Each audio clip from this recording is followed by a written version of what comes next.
केंद्रीय कृषि मंत्री ने कहा, धान की पराली से होने वाले प्रदूषण को रोकने सभी राज्य करें उचित प्रबंधन।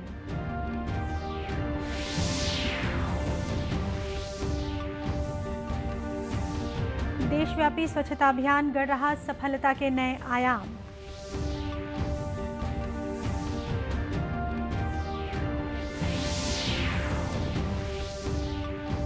राज्य में अब तक हुई 69,783 मीट्रिक टन धान की खरीदी।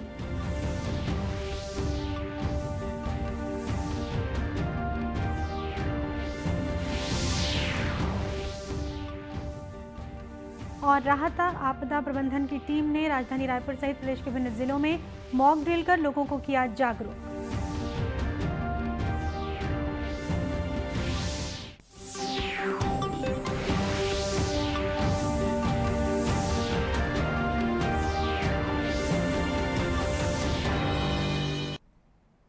नमस्कार, आप देख रहे हैं दूरदर्शन समाचार। मैं हूं शीतला शुक्ला। अब समाचार विस्तार से।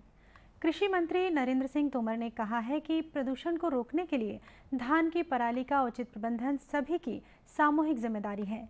पूसा, दिल्ली में किसानों की कार्यशाला को संबोधित करते हुए मंत्री ने बताया कि केंद्र ने पंजाब, हरियाणा, उत्तर प्रदेश और दिल्ली को 3,000 करोड़ रुपए से अधिक आवंटित किए हैं। विषय को लेकर केंद्र सरकार ने लगभग अभी तक 18-19 से 3,138 करोड़ रुपया राज्य सरकारों को दिया है। पूसा डीकम्पोजर का प्रयोग बहुत ही सफल है, सरल है। मैं आपके माध्यम से राज्य सरकारों को भी आग्रह करना चाहूँगा और किसान भाइयों बहनों को भी आग्रह करना चाहूँगा कि पूसा डीकम्पोजर का उपयोग ज़्यादा से ज़्यादा करें। मंत्री ने कहा, केंद्र द्वारा प्रदान की गई सहायता से पराली प्रबंधन के लिए राज्यों को उपलब्ध कराई गई 2 लाख से अधिक मशीनों के उपयोग से इस समस्या का व्यापक समाधान संभव है। स्वच्छता अभियान सफलता के नए आयाम गढ़ रहा है। इसके जरिए न केवल कूड़े कचरे की समस्या से निजात मिल रही है, बल्कि सरकार को भी आमदनी हो रही है। स्वच्छता अभियान को लेकर केंद्र सरकार के विभिन्न मंत्रालयों की उपलब्धियां कैसी रहीं, आइए देखते हैं एक रिपोर्ट। स्वच्छता अभियान 2.0 की भारत सरकार को बड़ी कामयाबी हाथ लगी है। सिर्फ कबाड़ के निपटारे से 364 करोड़ रुपए से अधिक की आमदनी हुई है, जबकि 88 लाख वर्ग फुट को कचरा मुक्त बनाने में भी कामयाबी मिली है। सफाई अभियान लगभग 1 लाख जगहों पर चलाया गया है। केंद्रीय कार्मिक और प्रशिक्षण मंत्री डॉक्टर जितेंद्र सिंह ने विशेष स्वच्छता अभियान 2.0 की समीक्षा के बाद बाकायदा प्रेस कॉन्फ्रेंस किया और अभियान की सफलता की जानकारी दी। Nearly 88 lakh square feet of space cleared, which you can imagine would be substantial, and nearly 10,000 locations were involved in this campaign, which is, I think, a record in itself. Sorry, 1 lakh. Yeah. Nearly 1 lakh locations. Of course, the figure is 99,000 something, which is almost 10 lakh. And as many as 300 best practices.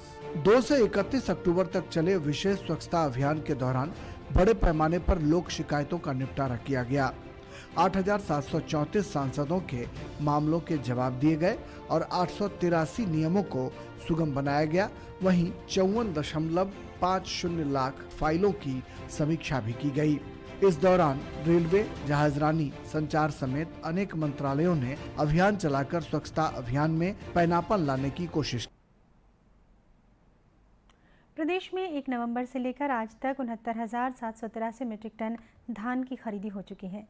इसके बदले किसानों को bank linking व्यवस्था के तहत 283 करोड़ रुपए का भुगतान किया गया है। खाद्य सचिव टोपेश्वर वर्मा ने बताया कि धान बेचने वाले किसानों को 8,671 टोकन जारी किए गए थे। आज टोकन तुम्हार हाथ ऐप के जरिए करीब 1,500 टोकन जारी किए गए हैं। प्रदेश में 110 लाख मीट्रिक टन धान की खरीदी समर्थन मूल्य पर की जा रही है। किसानों से सामान्य धान 2,040 रुपये प्रति क्विंटल और ग्रेड ए धान 2,060 रुपये प्रति क्विंटल की दर से खरीदा जा रहा है। राहत आपदा प्रबंधन की टीम ने राजधानी रायपुर सहित प्रदेश के विभिन्न जिलों में मॉक ड्रिल कर लोगों को आपदा की स्थिति से राहत पहुंचाने के लिए जागरूक किया। इसी कड़ी में दुर्ग जिले में शिवनाथ नदी पर रेस्क्यू किए जाने का प्रदर्शन किया गया। वहीं औद्योगिक नगरी कोरबा में जिला प्रशासन ने आपदा से बचाव के लिए विशेष रेस्क्यू ऑपरेशन का मॉक ड्रिल किया। इस मॉक ड्रिल में स्वास्थ्य विभाग की टीम के साथ ही नगर सेना, एनडीआरएफ, एसडीआरएफ और तटीय इलाके में रहने वाले मछुआरे और एनसीसी के कैडेट शामिल हुए। इस बारे में अतिरिक्त कलेक्टर विजेंद्र पाटले ने बताया कि मॉक ड्रिल कर लोगों को जागरूक किया गया। इस मॉक ड्रिल के माध्यम से ये अभ्यास करने का प्रयास किया है कि ज़िले में अगर कहीं ऐसी स्थिति बनती है तो हम उसकी पूर्व तैयारी के लिए किस तरह से तैयार हैं। आप जानते हैं कि कोरबा ज़िला में हसदेव नदी बहती है और उस नदी के किनारे जो बसाहट है वहाँ पर कभी भी बाढ़ की आशंका बनी रहती है।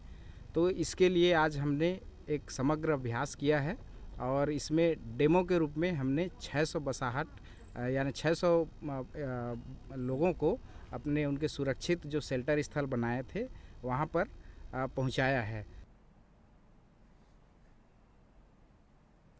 इसी तरह कबीरधाम जिले के ग्राम छिरहा में नगर सेना के बाढ़ आपदा राहत दल के जवानों ने बाढ़ सामग्री का परीक्षण और मॉक ड्रिल किया।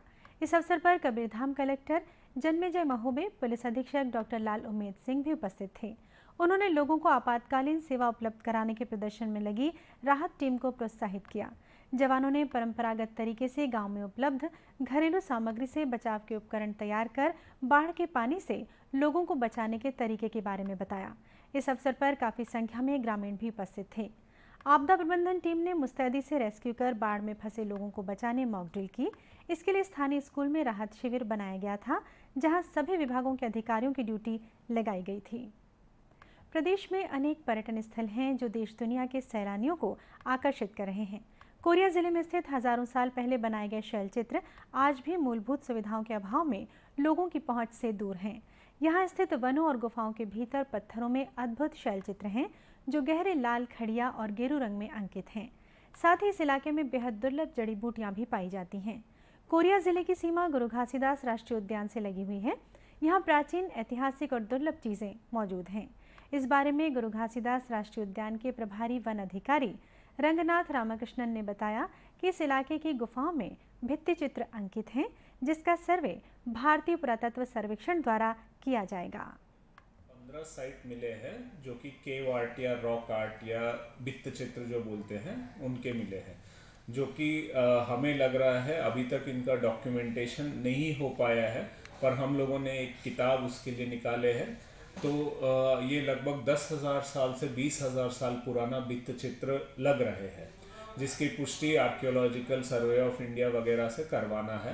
पर ये एक ऐतिहासिक विषय है कि जो ऐसा घनघोर जंगल है वहाँ के अंदर पुराने काल के लोग आए हैं, बसे हैं और वो अपना एक पहचान छोड़े हैं वहाँ पे, जो कि भित्ति चित्र के रूप में हमें आज दिखाई देते हैं। प्रकृति से लगाव रखने वालों के लिए ये पर्यटन का अच्छा विकल्प हो सकता है। यहाँ पहाड़ों का अद्भुत नज़ारा देख सकते हैं, साथ ही प्राचीन काल में बनाए गए शैलचित्र भी देखे जा सकते हैं। इस बारे में और अधिक जानकारी दे रहे हैं हमारे संवाददाता। हमारा पहाड़ के पास यहाँ पर हजारों वर्ष पूर्व शिलालेख तैयार की गई है, जो कि यह बतलाता है कि हजारों वर्ष पूर्व भारतीय शिक्षा पद्धति, भारतीय कला पद्धति जीवंत थी और बहुत अच्छे अच्छे कलाकार हुआ करते थे। हजार वर्ष पूर्व बनाए गए कलाकृति आज भी जीवित हैं, जिसे सिर्फ और सिर्फ जरूरत है तो उन्हें संरक्षित करने की, जिसे जिला प्रशासन एवं उद्यान पार्क की ओर से विकसित करने की योजना बनाई जा रही है। आपको बता दूं, जिस दुर्गम पहाड़ी क्षेत्र में हम मौके पर पहुंचे हैं, यहाँ किसी भी प्रकार से आने जाने के सुगम रास्ते तैयार आज भी नहीं हो पाए हैं और यहाँ पर पशु पालकों के अलावा किसी भी प्रकार के अन्य व्यक्तियों का आना जाना नहीं है। जब से जानकारी मिली है कि यहाँ शिलालेख के चित्र उकेरे गए हैं, तब से थोड़ा थोड़ा लोगों का आना जाना बना हुआ है। लेकिन आपको बताते चलूं, भारतीय शिक्षा पद्धति और कला का एक जीवंत प्रमाण यह है कि आज के पहले भी लोग किस तरह से भारत में शिक्षित रहे होंगे। इसका एक जीवंत प्रमाण है कि हमारी भारतीय संस्कृति में शिक्षा और कला की हजारों वर्ष पूर्व भी महत्व रहे है। जरूरत है तो अब इसे संरक्षित करने की, जिसके लिए जिला प्रशासन प्रयास तो कर ही रहा है, लेकिन यहाँ के लोग भी मांग कर रहे हैं कि यह एक प्राचीन और आदिकाल की धरोहर है जिसे सुरक्षित किया जाए, ताकि आने वाली हमारी पीढ़ी और हम इसे याद रख पाएं कि पूर्व में जब भी मानव का विकास हुआ होगा तो मानव के विकास के साथ शिक्षा और पद्धति सभी चीजों की जानकारी मिली गई होगी, उसके बाद यह चित्र उकेरा गया होगा। कोरिया से नीलेश तिवारी, दूरदर्शन न्यूज। सिख धर्म के संस्थापक गुरु नानक देव के जन्म दिवस के अवसर पर प्रकाश पर्व का आयोजन किया जा रहा है।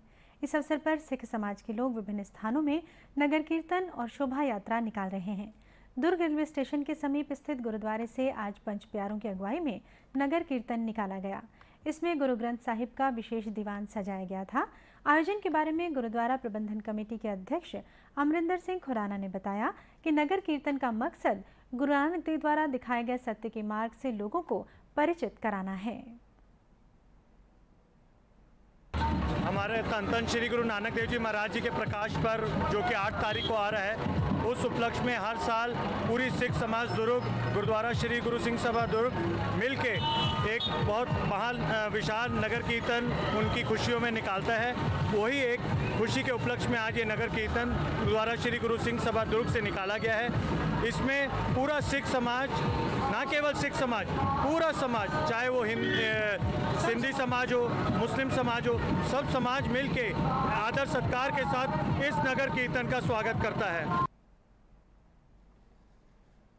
गौरतलब है कि 8 नवंबर को गुरु नानक देव की जयंती प्रकाश पर्व के रूप में मनाई जाएगी, जिसके उपलक्ष्य में आज ये नगर कीर्तन निकाला गया। और अब कुछ खबरें जिलों से।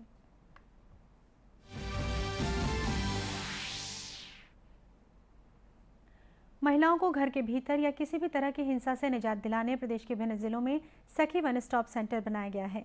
इसी कड़ी में जांजगीर चांपा जिले में पिछले 5 सालों से चल रहे सखी वन स्टॉप सेंटर में समस्याग्रस्त महिलाओं को विधिक सहायता मिल रही है। इस बारे में केंद्र की प्रभारी एच निशा खान ने बताया कि यहां आने वाले दोनों पक्षों की सुनवाई की जाती है और उन्हें उचित सलाह देकर विधिक सहायता उपलब्ध कराई जाती है। राहत आपदा प्रबंधन की टीम ने राजधानी रायपुर सहित प्रदेश के विभिन्न जिलों में मॉक ड्रिल कर लोगों को आपदा की स्थिति में राहत पहुंचाने के लिए जागरूक किया। इसी कड़ी में दुर्ग जिले में शिवनाथ नदी पर रेस्क्यू किए जाने का प्रदर्शन किया गया।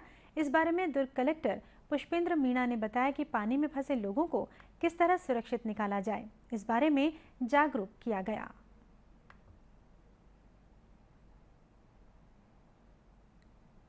कोंडागांव के जामकोट पारा स्थित एक इलेक्ट्रॉनिक दुकान में कल देर रात आग लग गई। इससे दुकान में रखा हुआ लाखों रुपए का सामान जलकर खाक हो गया। दुकानदार ने बताया कि काफी देर बाद आग पर काबू पाया गया। इस हादसे में दुकान में रखा सामान जल गया। आग की लपटें इतनी तेज थी कि आसपास की दुकानों में भी आग लग गई। आग की वजह शॉर्ट सर्किट को बताया जा रहा है। और अब अंत में मुख्य समाचार एक बार फिर। केंद्रीय कृषि मंत्री ने कहा, धान की पराली से होने वाले प्रदूषण को रोकने सभी राज्य करें उचित प्रबंधन।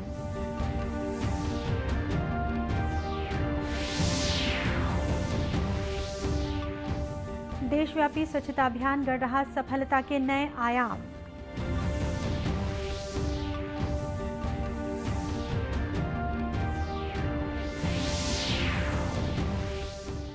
राज्य में अब तक हुई 69,783 मीट्रिक टन धान की खरीदी।